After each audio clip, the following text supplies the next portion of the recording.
New details tonight about the brutal murder of Lana Brown Bradley, her youngest son accused of killing her. But it's what investigators found after searching for the retired educator that is so shocking. She filed the eviction notice on a Thursday morning. By Friday, she was gone. Not gone like missing. Gone like pieces. And her son, the one she gave a roof to, the one she never stopped trying to love, was locked in the downstairs bathroom, with the water still running. Natchez, Mississippi, a small town where everybody knows your name, your mama's name, and probably your business too. And in that town, Lana Brown Bradley was somebody. 4 degrees, a career spent shaping young minds, a poet, a sorority woman, a mother who showed up every single time. She was the kind of woman you call when life falls apart. But here's the question I need you to hold on to, because it runs straight through everything you're about to hear. How does a woman that educated, that loved, that aware of human behavior, wouldn't end up unable to protect herself inside her own home? Her youngest son, Zachary Jr., 29 years old, had been living under her roof. For years, the family could see something was very wrong. They were scared, but he was an adult who refused help, and legally, their hands were completely tied. So on April 3rd, 2026, Lana did the only thing she had left. She walked into a courthouse and filed an eviction notice against her own child. That one piece of paper became the last decision she ever made. The next morning, her eldest son, Marino, called to check on her. No answer. He called again. Still nothing. And for a woman who never, not once, missed a call from her children, that silence meant only one thing. Stay with me until the end of this video, because I'm going to share a safety tip that could protect someone in your family right now. And if you believe a mother should never have to fear her own child, hit subscribe.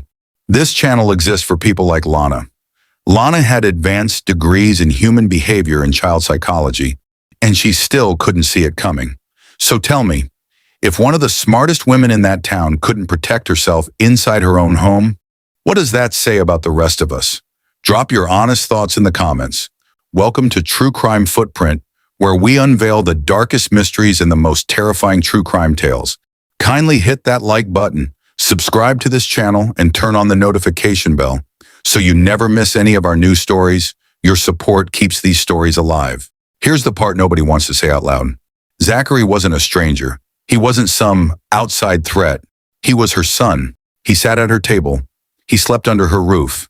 And for years, the people closest to Lana watched him change into someone they no longer recognized and felt completely powerless to stop it.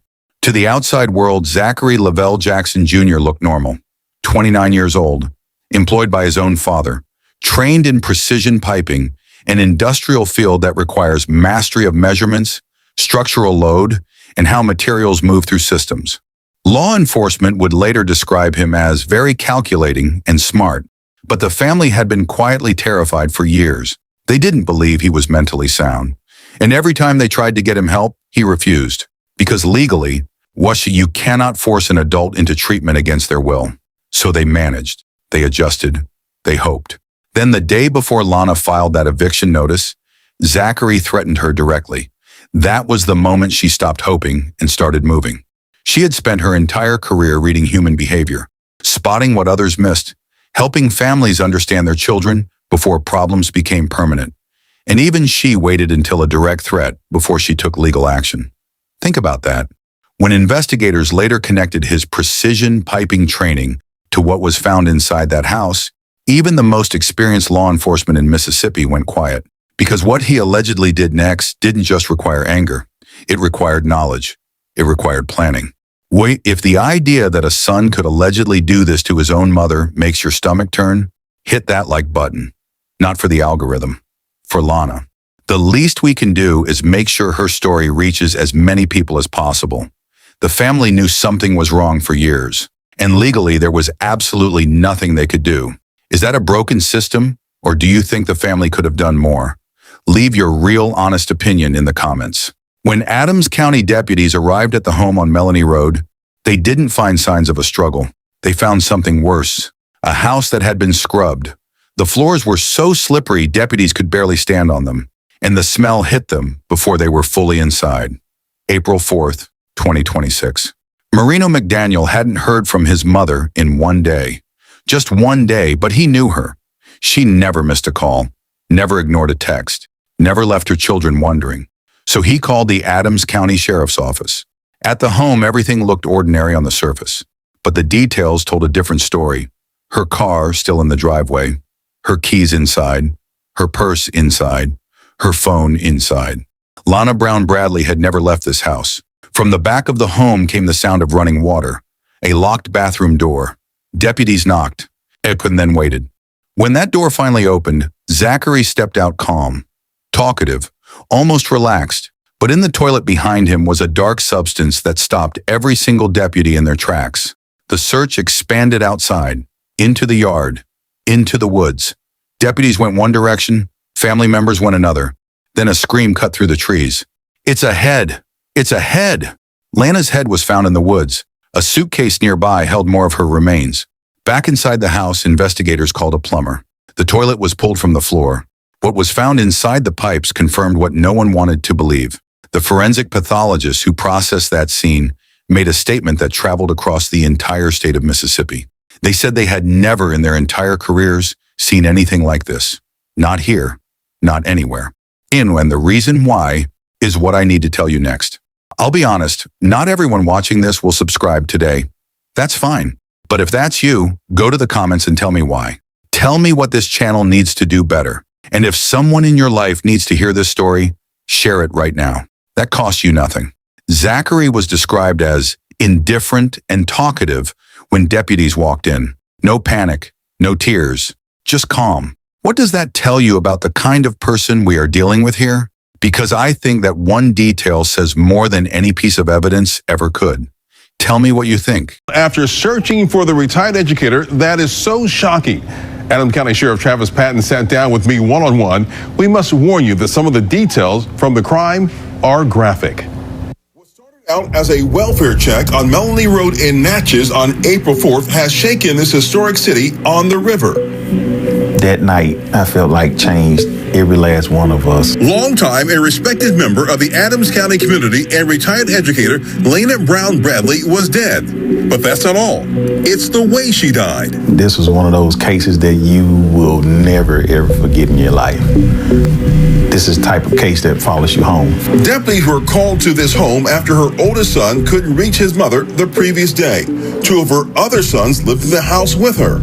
Her middle son had been working. As soon as they walked in the house, they could just see where somebody had been cleaning up at it, and they could smell chemicals all throughout the house.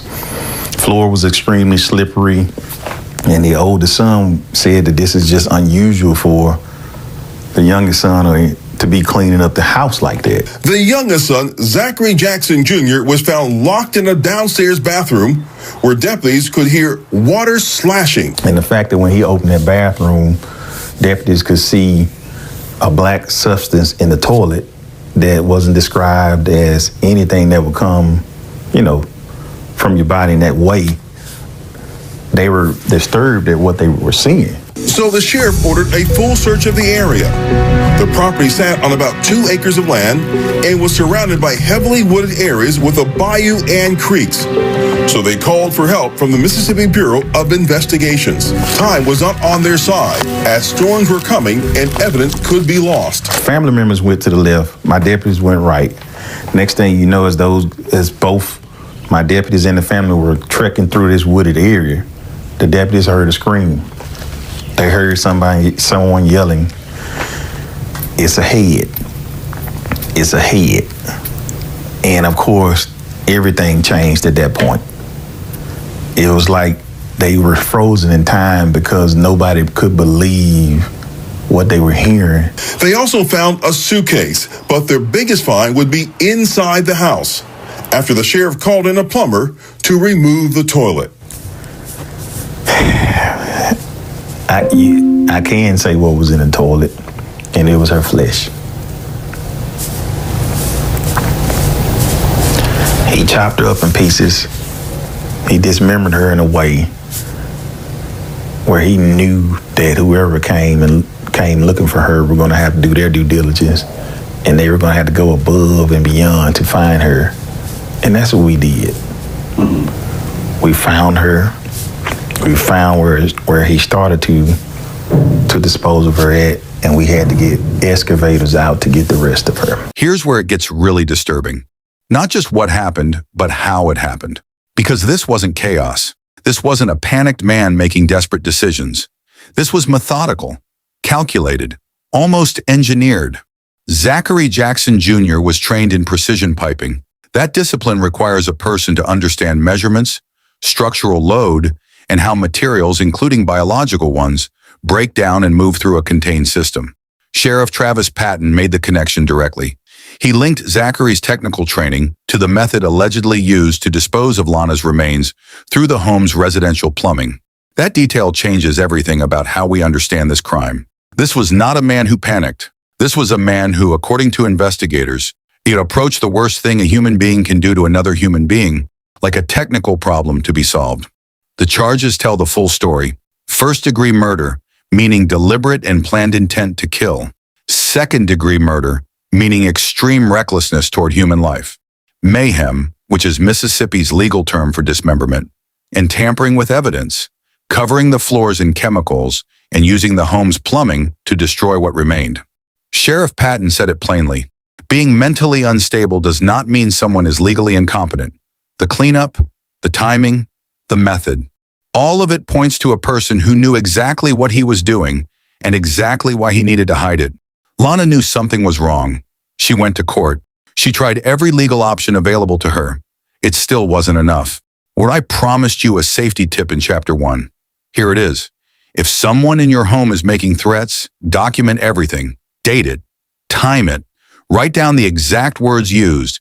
Then take it to law enforcement and ask specifically about a protective order, not just an eviction. In many states, law enforcement can pursue an emergency mental health hold when someone poses an imminent danger to others. Do not let an eviction notice be your only option. The moment you feel unsafe inside your own home, that feeling alone is enough. Trust it. Lana trusted the courts.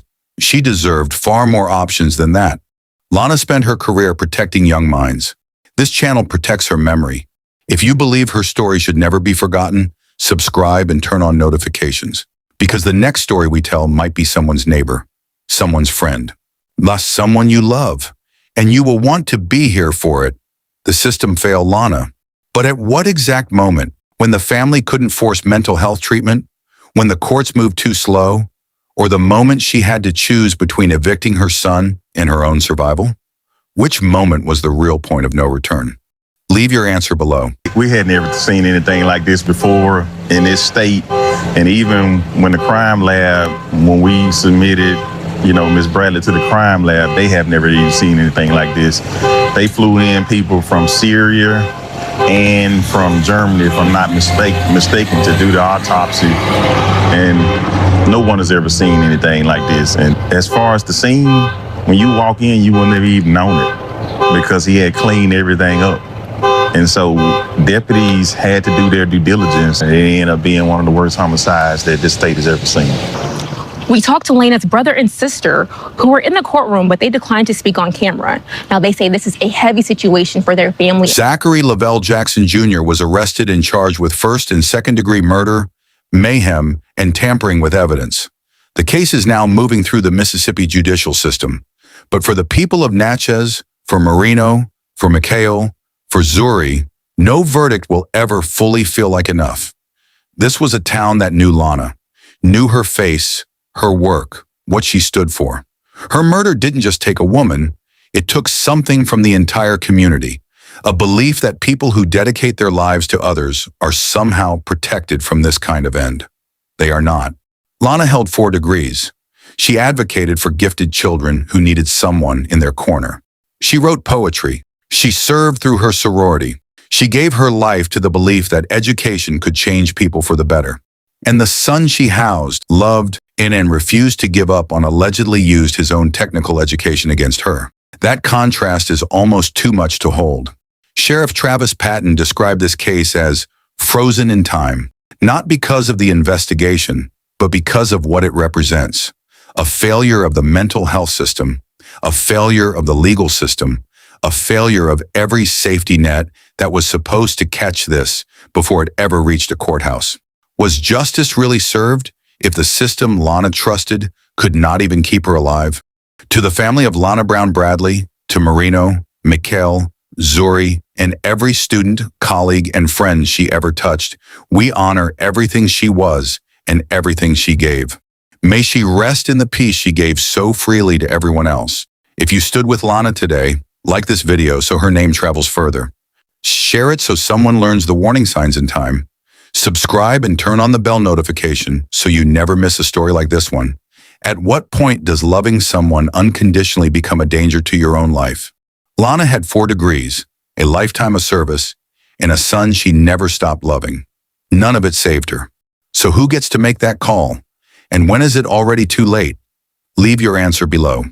To everyone who made it to the end, thank you for watching, for your attention, and for joining us on this journey of reflection. Stay informed, stay vigilant, and above all, stay safe. See you on our next video.